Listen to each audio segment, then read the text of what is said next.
Salamat.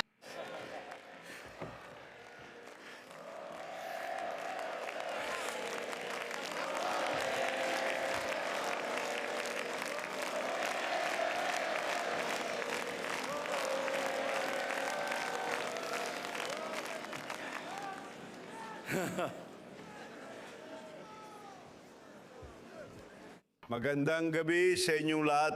Magandang gabi sa inyong lahat. Kay Pangulong Herzog. Gusto kong pasalamatan ang aking mahal na kaibigan, punong ministro Nathan Netanyahu.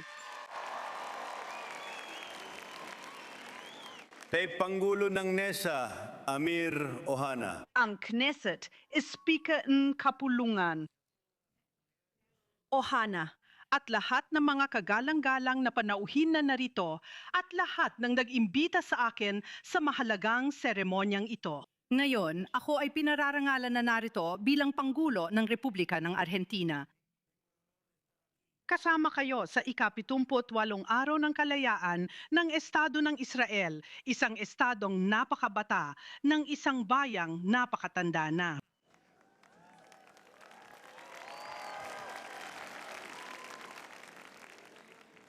Isang batang estado at matandang bayan. Hindi aksidente ang aking presensya sa ika-78 araw ng kalayaan sa Hebreo. Ang bilang na ito ay isinusulat gamit ang 2 letra. Ang 2 letrang ito mula sa inspirasyonal na Akines.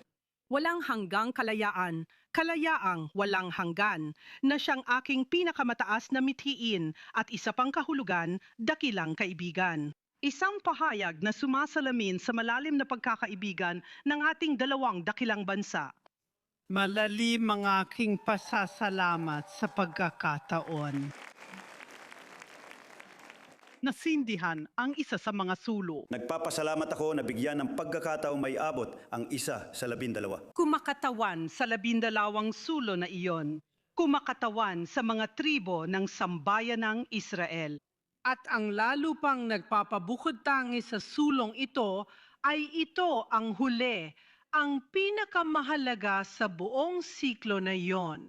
Yumayakap ito sa kanilang lahat at nagpapatunay sa hindi matitinag na pagkakaisa ng mga Hudyo. Ang pagsindi ng apoy sa gitna ng dilim ay maaaring mukhang isang simpleng gawain, pero sa totoo lang, ito ay revolusyonaryo. Dahil bago sindihan ang apoy, ang mga nabubuhay sa dilim ay tila tinanggap na lang ang kanilang kapalaran. Masakit ang paglipat mula sa dilim patungo sa liwanag. Gaya na itinuturo sa atin ng Hanukkah. Ang paglikan ng buhay ay nangangailangan ng malaking pagsisikap. Mahirap ito, pero walang duda na sulit ito. Dahil dito, naging mahalagang punto ng pagbabago sa kasaysayan ng sambayan ng Hudyo ang kasarinlan ng Israel, isang revolusyong nagbigay liwanag sa bayang galing sa matinding pagsubok. Ngayon, mula sa bundok Herz. Isa sa pinakamadilim at pinakamalupit na panahong maiisip ng sangkatauhan at gayunpaman.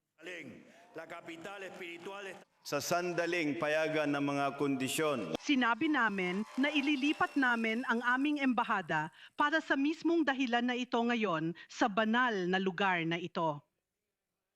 Nais kong muling pagtibayin ang aming hangarin dahil alam ng parehong bansa natin na ang anino ng nakaraan ay hindi basta nawawala sa pagsindi ng isang ningas. At panahon na.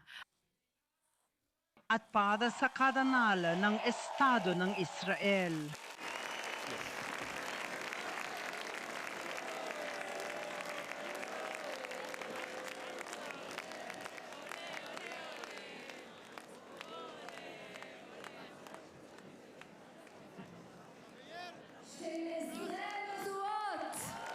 Labindalawang sulo.